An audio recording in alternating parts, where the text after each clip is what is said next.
मथुरा के फरह ब्लॉक के ओल क्षेत्र स्थित भदेरुआ गांव में चल रही श्रीमद् भागवत महापुराण कथा इन दिनों श्रद्धा और भक्ति का केंद्र बनी हुई है।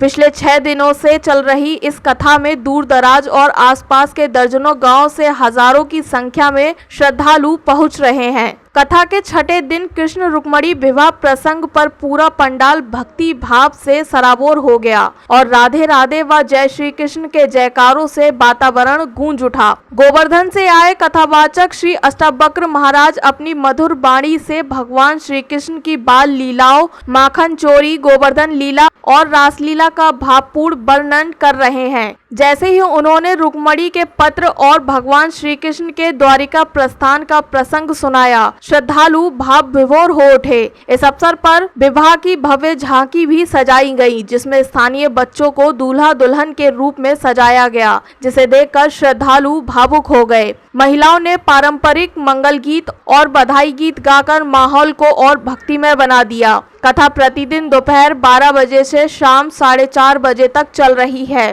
भीषण गर्मी के बावजूद श्रद्धालुओं की भीड़ में कोई कमी नहीं है।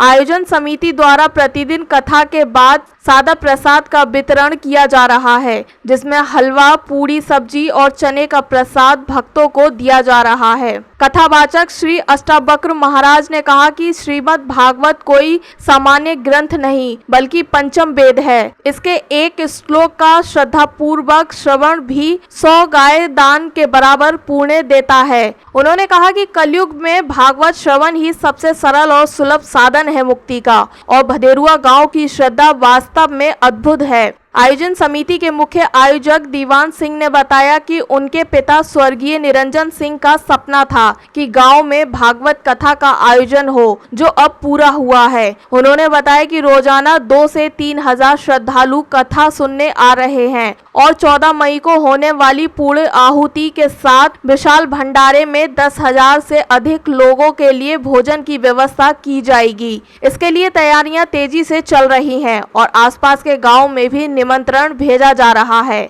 स्थानीय महिला श्रद्धालुओं ने बताया कि कथा सुनकर उन्हें अद्भुत आध्यात्मिक शांति मिलती है और रुक्मणी विवाह प्रसंग देखकर उनकी आंखें नम हो गईं। पूरा वातावरण भक्तिमय हो गया और गांव भक्ति रस में डूबा हुआ है।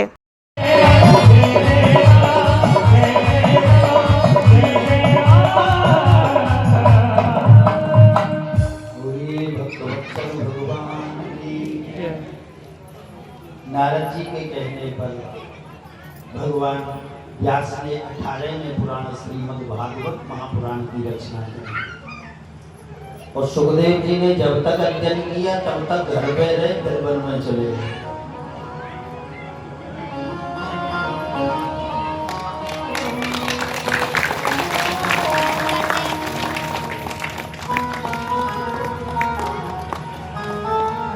यहाँ भागवत जी की मूल कथा प्रारंभ हो रही है। यदा मृदे कौरव संजया वीरेश्वतो वीरगतिं गतेषु प्रकोदरा विद्यलगा भगुनोर्दण्डे धृतराष्ट्रपुत्रे।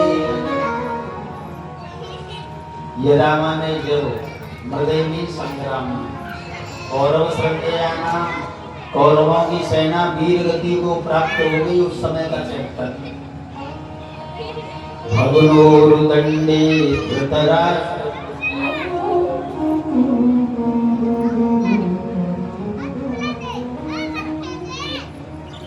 प्रकोदर में से भीम ने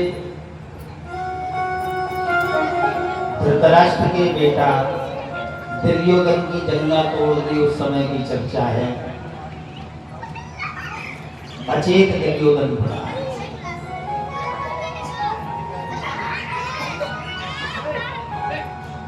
अचेत अश्वस्थामा के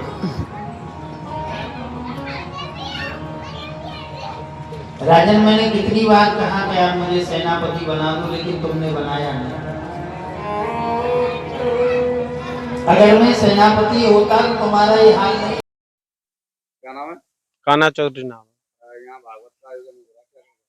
हमारे पूर्वजों और पिताजी की कृपा से कराया गया है। ये आयोजन 8-10 गांवों के लिए भोजनों की व्यवस्था है 14 तारीख को, और 7 तारीख से ये प्रोग्राम चल रहा है 14 तारीख तक। और ये प्रार्थना है कि सब ग्रामवासी और समस्त क्षेत्र की जनता से हाथ जोड़ के निवेदन है कि आने की प्रसाद पाने की कृपा। श्रीमद् भागवती वार्ता सुरानप दुर्लभा।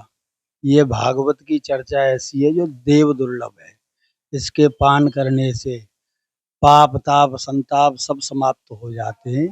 गोस्वामी जी महाराज ने कहा है कि निरंतर भगवान की कथा का पान करना चाहिए। जिनके श्रवण समुद्र समाना, कथा तुम्हारे सुभग सरनाना। श्रोताओं के कान समुद्रवत होने चाहिए। जैसे कि नदियां बहकर के सागर में गिरती हैं, लेकिन सागर कभी तृप्त नहीं होता, पूर्ण नहीं होता, छकता नहीं, झिकता नहीं। ऐसे ही श्रोता निरंतर भगवत कथा का पान करें।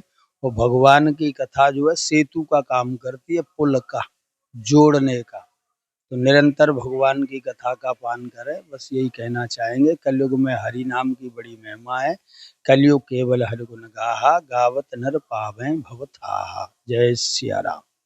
हमारे मन में थी, हमारे बुजुर्गों के भावना थी, इसकी वजह से खुशी में करवाई। सबका हमारा विचार था कि हमारी ठाकुर जी की कृपा से सबका हो जाए। प्रारंभ की गई। व्यास जी महाराज कहाँ के रहने वाले हैं? व्यास जी महाराज गोवर्धन के रहने वाले हैं। अष्टावक्र महाराज गोवर्धन। आज कौन सा दिन है? आज 6वां दिन है। मेरा नाम भरत दास है भैया, दिगंबर अखाड़े का नागा हूँ। भागवत जी जो है कलयुग में इनका बहुत बड़ा प्रभाव है। श्रीमद् भागवत जी को कलयुग में सुनने से, कराने से और दूर से भी सुनने से बहुत लाभ मिलते हैं। ये हमारे हिंदू संस्कृति में, हमारे सनातन धर्म की ये मुख्य धारा है। श्रीमद् भागवत कथा अपने जीवन का कल्याण करने का एक सीधा मार्ग है। बस यही है, और तो आप सब जानते हैं।